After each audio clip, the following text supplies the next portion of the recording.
the cross. And you notice that he's a little out of character. Well, he doesn't look like a person from the first century. Well, it's because he wasn't. This was Rembrandt. Rembrandt painted himself in the center of this particular painting. Painted himself at the foot of the cross. He has his blue painter's beret on. Now, why did he do that?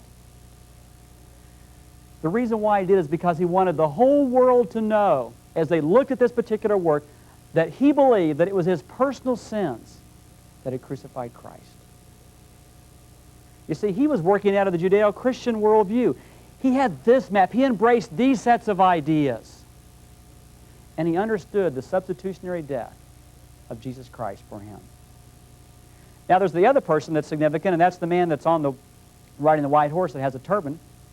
And if you look very closely, you'll notice that he's extending the sword to you. And he's looking at you.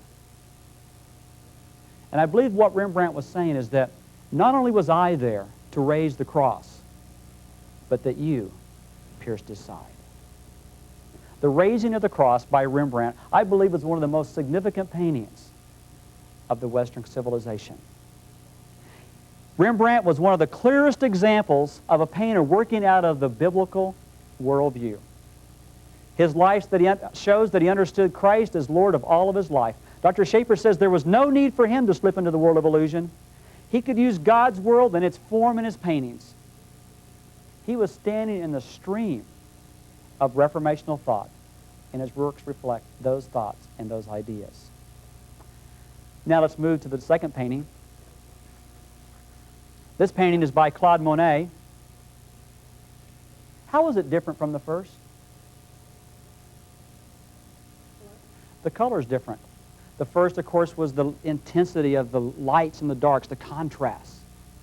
And here we have the flowingness of the pastels. Look, if you will, just for a moment at the woman. This is the woman seated under the willow. What can you tell me about the woman? She's part of the scenery. In fact, she actually blends in to nature, doesn't she? She does. This was a new technique, a new group of painters, a new set of ideas. Of course, today we know them as the Impressionists. But what do you think? Is this painting like Happy Face 1, Happy Face 2, 3, 4, or 5? Sure, Happy Face 2. Terrific. Let's look at the next painting. This painting is by Vincent van Gogh.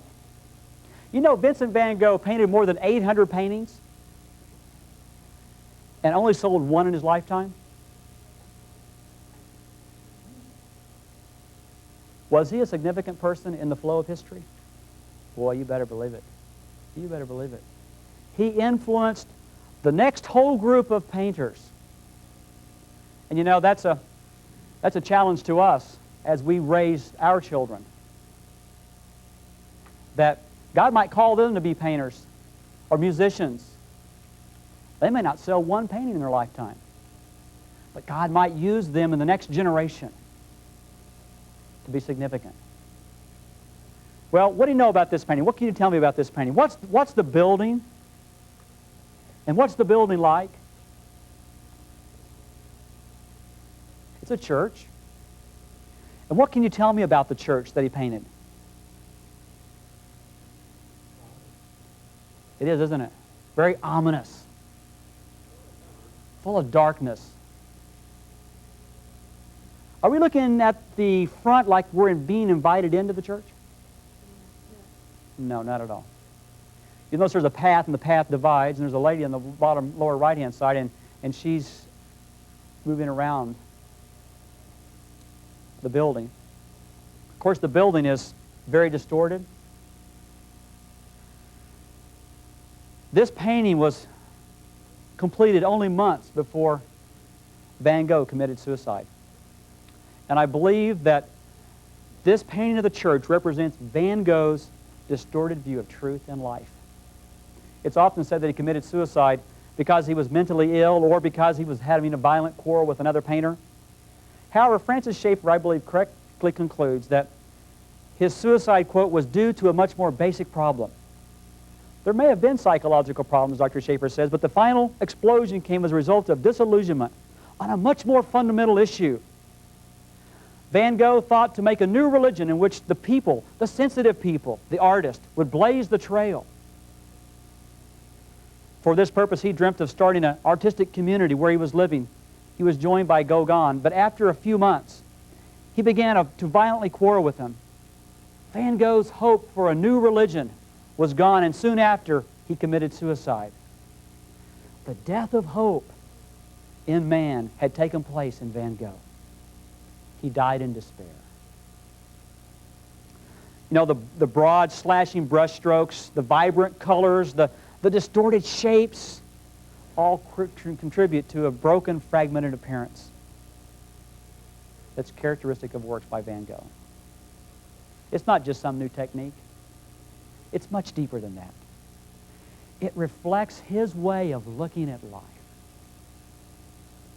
And you know, I don't show this to laugh at it, but to weep. Because this is the direction. This is the direction that our culture has gone. What do you think? Is this happy face 1, 2, 3, 4, or 5? Happy face 3. Okay, let's look at the next painting. This is another painting by Pablo Picasso. It's called The Three Musicians. Look closely at the painting. Name as many objects as you can in this painting. Musical notes. A piano. A bow. Are there any people in this painting? If so, how many are there? Well, 3. The name gives that away. It's the 3 musicians. You know, if you had been looking over Picasso's shoulder again, I don't think that that's what you would have seen. Pablo Picasso gave birth to a new form of art. He mixed the ideals of Cezanne and Van Gogh. Dr. Schaefer says, in great art, the technique always fits the worldview being presented. And this new technique of fragmentation fits the worldview of modern man. This painting, The Three Musicians, is an expression of the concept of fragmentation and shows man that life is absurd. Dr. Schaefer also says that Picasso pushed further than the others. Unlike, say, a Renoir who painted his wife in such a way that she could be recognized, Picasso was seeking for a universal. As he abstracted further, one cannot tell whether his women are blondes or brunettes. This is a move towards universals and away from the particulars. But if you go far enough, your abstraction becomes everything or nothing. It becomes difficult to know exactly what you're seeing. Is this happy face 1, 2, 3, 4, or 5?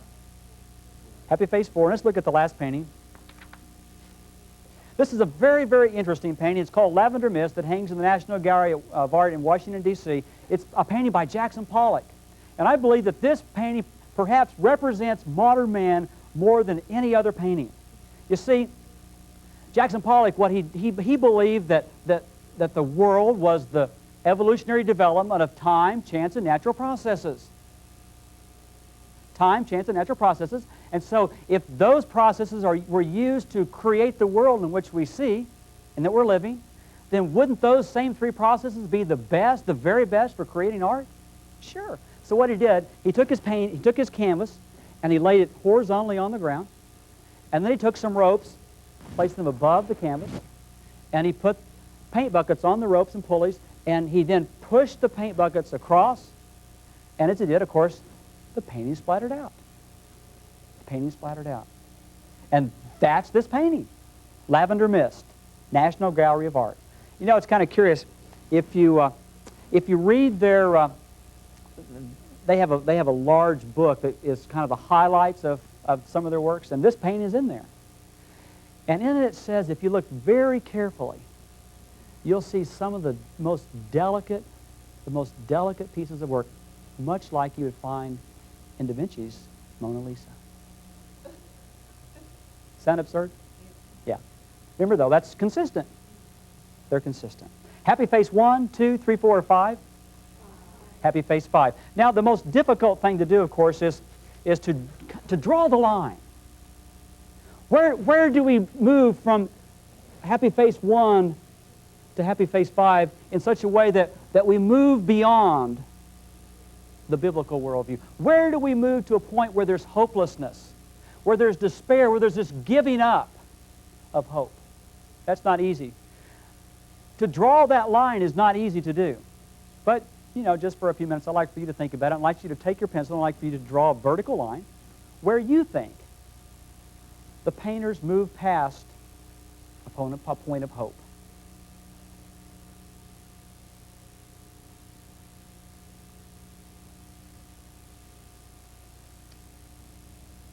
I ask our children to look at about 50 paintings in our collection called Adventures in Art.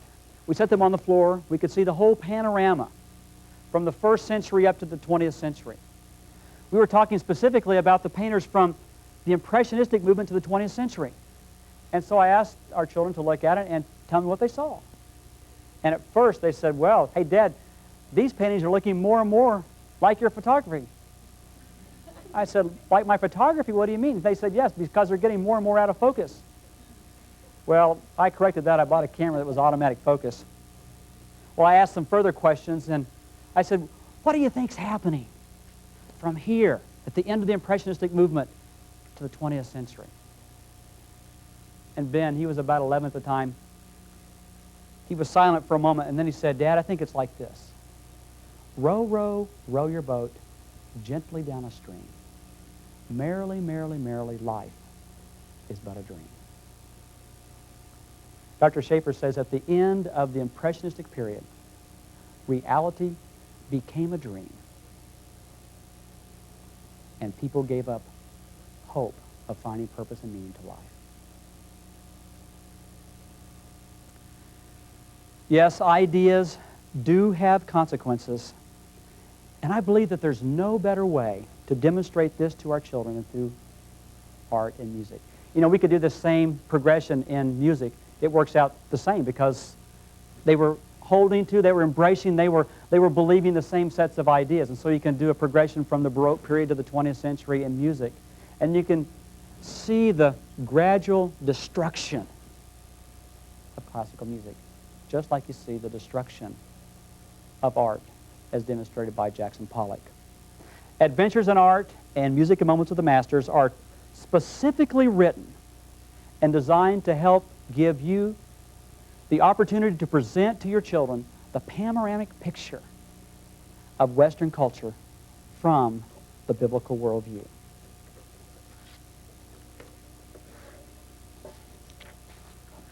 Science is another subject that allows us to teach our children from the worldview perspective. Does science and Scripture, are they in conflict? Not according to Newton, or Boyle, or Maxwell, or any other of the founding fathers of modern science. You see, they were actually working out of the biblical worldview. Again, Dr. Schaefer says, the rise of modern science did not conflict with what the Bible teaches. Indeed, at the crucial point of the scientific revolution, it actually rested upon what the Bible teaches.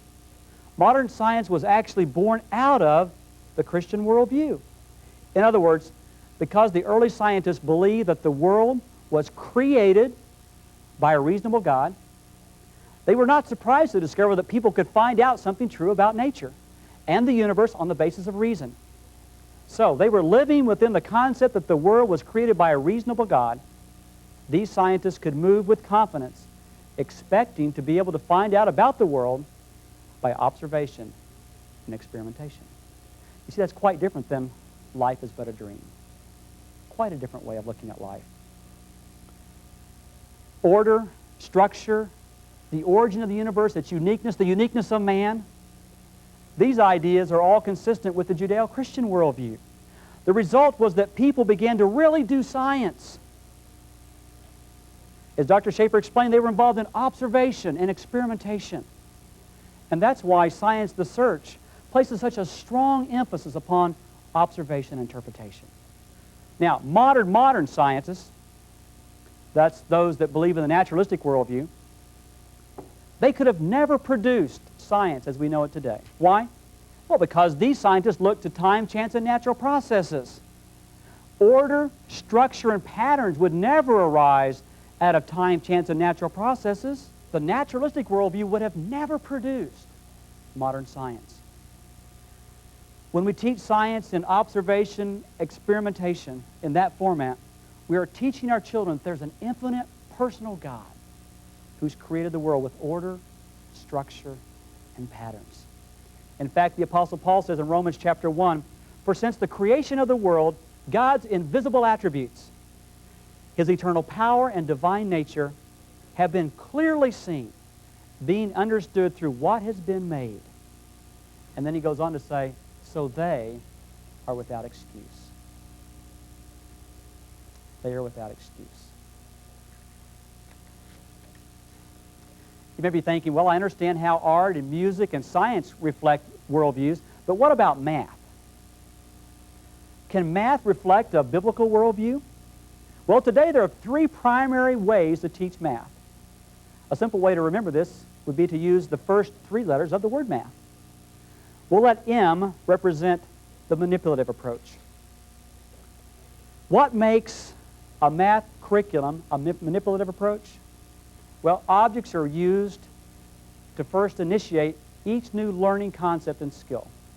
The objective, of course, of the manipulative approach is to make crystal clear to the child what is being taught. The focus of this approach is upon understanding why as well as how to. A child using this approach usually scores higher on concepts and problem solving. Making math meaningful, I believe, is a unique manipulative approach in at least three ways. First of all, 40 to 60% of our problems involve children in doing word problems. Real life situations. Second, parents are given explicit directions and told how to lead their children in understanding each of the relationships. In fact, we actually give the dialogue or the conversation. And third, making math meaningful is the only math program in which the child first observes the concept, interprets the concept with parental guidance, and then third, applies the concept.